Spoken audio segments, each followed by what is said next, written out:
هنعمل مع بعض النهارده بسكوت العيد، بسكوت الزبدة. بصوا بقى، بسكوت الزبدة ده من أحب على قلبي بجد، أنا بحبه جدا جدا. ومن أحلى البسكوتات كده اللي ممكن تاكليها جنب كوباية شاي بلبن بقى في العيد. يا سلام، كل سنة وانتم طيبين يا حبايبي وبصحة وسلامة دايما. بصوا بقى، هنعرف مع بعض النهارده تفاصيل مهمة جدا ينجح معاكي من أول مرة. وكمان لو هيعجبك اللون ده، سر اللون الموحد ده زي بتاع الفران والمخابز والحلوانية. تركات بس مهمة هتركزي فيها، وإن شاء الله بإذن الله تعالى هيوصل معاكي لأحسن من ده كمان. بس ما تنسونيش في اللايك والشير لو عجبك الفيديو.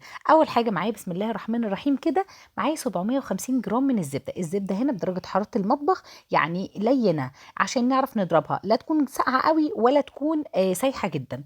بعد ما ضربتها كده في الاول، نزلت معايا ب 350 جرام من السكر البودر، بما يعادل كوبايتين وخمس معالق كبار من انا مستخدمه، هقول لكم كل الاكواب المعايير بالاكواب المعياريه اللي هي قد 250 مللي. بعد ما ضربتهم مع بعض، يفضل جدا ان السكر يكون منخول.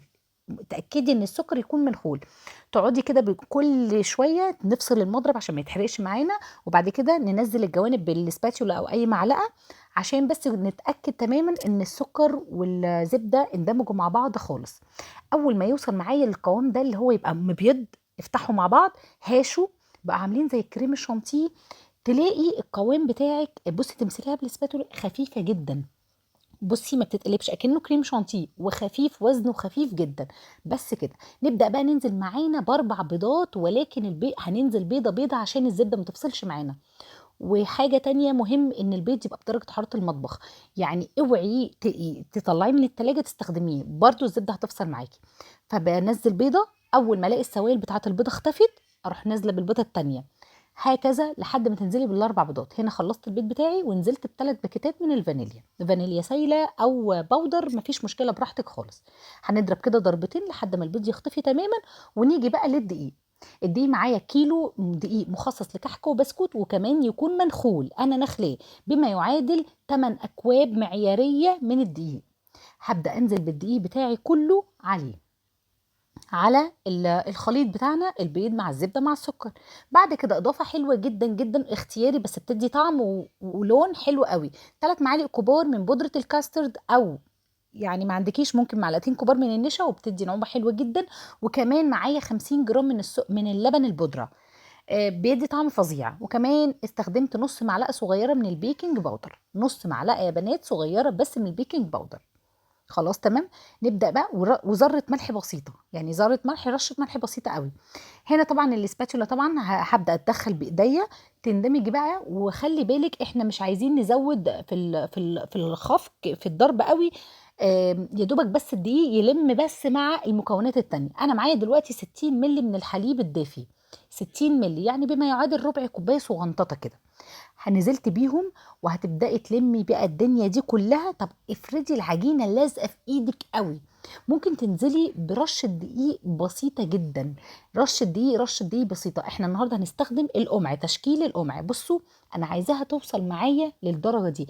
انا كان المقدار مظبوط معايا جدا، انا مستخدمه دقيق دوبيلا للكحك والبسكوت. بصوا بقى يا بنات، بصوا انا عايزاكي تمسكيها، يعني المهم ان هي ايه، ما تلزقش في ايديكي، بس طريه جدا، يعني اللي هي تنزل من القمع بسهوله جدا. الناس اللي بتستخدم المكنه، يعني مقدار الدقيق بيبقى زياده سنه بسيطه، معلقتين او 3 معالق زياده على المقدار ده عشان تنزل من المكنه حلوه معانا. بصوا بقى، انا بقول لكم ان انا استخدمت هنا بالنسبه لي البلابل اللي انا استخدمتها. انا استخدمت البلبله اللي هي بتاعه البسكوت، اللي هي 3 دي، اللي هي رقم 3. ممكن تستخدمي 1 بتبقى حلوه جدا كمان. واستخدمت كيس القمع اللي هو القماش ده، على فكره ده مش غالي خالص، ب 45 جنيه من عند اي محل مستلزمات حلواني. ومعايا كمان اللي هي البلبله اللي هي بتاعه بلح الشام، اللي هي 8 اف تي. 8 اف تي، لو حابه تاخدي سكرين شوت ولا حاجه. خلاص تمام.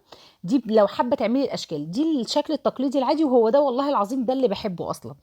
بصوا بقى، بتحطي العجينه، ما تحطيش كميه كبيره في العجينه. وعايزه اقول لك مش شرط قماش خالص، انت ممكن تشتري الاكياس اللي هي الحلواني، اللي هي البلاستيك، بس اللي تكون اللي تقيله شويه. خلاص. بتبداي بقى تبقي بصي، ثبتي ايديكي وبعد كده ارفعي ايديكي، وتشوفي الطول اللي انت عايزاه، وحاولي كده اي زيادات تظبطيها كده بايديكي. تمام كده.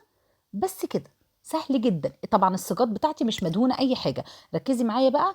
في التسويه اهم حاجه، انا دلوقتي هروح ادخل الصاج ده التلاجة وهبدا اشغل الفرن على درجه حراره 180 عشان يسخن معايا. فركزي معايا كده في التسويه. تعالوا نجرب. انا ركبت البلبله التانية اللي هي بتاعت بلح الشام. بصوا نزلت كده، اعملي بس خط رفيع وخلي بالك ان البسكوت لازم يدخل، لازم مقاسه يتغير، لازم يكبر شويه. خلاص، هو مش بيفرش اوفر زي ما انت شفتي، ولكن لازم مقاسه يزيد، ده طبيعي في اي بسكوت. عمر ما حد يقول لك البسكوته دخلت زي ما خرجت. فلازم نسيب مسافه في الصاج بتاعنا. دي بعمل ايه؟ انا على فكره مش، بصوا مش متمكنه قوي فيها، بس يعني طلعت معايا شكلها حلو ولذيذه كده. بتعملي كده، بتجري كده خط، ممكن تسيبيه زي ما هو، وبعد كده تعملي اكنك بتعملي ورده كده من تحت بس كده. ظبطي بقى كده، بصوا المقاسات ظبطيها كده من فوق. وهندخل الصاجات، انا بدخل تحطيها في اوضه فيها تكييف او قدام مروحه. انا عن نفسي دخلتهم التلاجة وشغلت درجه الحراره بتاعتي على 180 الفرن. طب انا هعمل ايه دلوقتي عشان ياخد لون موحد؟ انا هدخل صاج صاج يقعد 10 دقايق يا دوبك يتشمع زي ما انتم شايفين كده. ده انا كمان حمرته زياده، لا انا عايزاكي تخرجيه ابيض من كده شويه وهو مبيض من تحت. سيبيه يهدى خالص ودخلي لغايه ما نخلص التسويه كلها. وبعد كده هندخل صاج صاج تاني، تحطيهم بقى جنب بعض وتلزقيهم جنب بعض وتدخليهم على درجة حرارة 160. يعني بعد كده هنهدي الحرارة لدرجة حرارة 160. هيطلع معاكي واخد لون، بصي والله العظيم اللون كله واحد زي بعضه.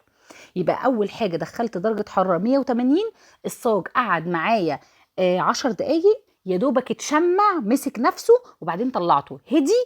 واول ما هدي بدخل اللي بعده يقعد 10 دقايق ويخرج. بعد ما اخلصهم كلهم اروح موطيه درجه الحراره على 160 وادخل صاج صاج لغايه بقى اما ياخد درجه موحده. هتلاقي اللون كله واحد، ما تقلقيش خالص.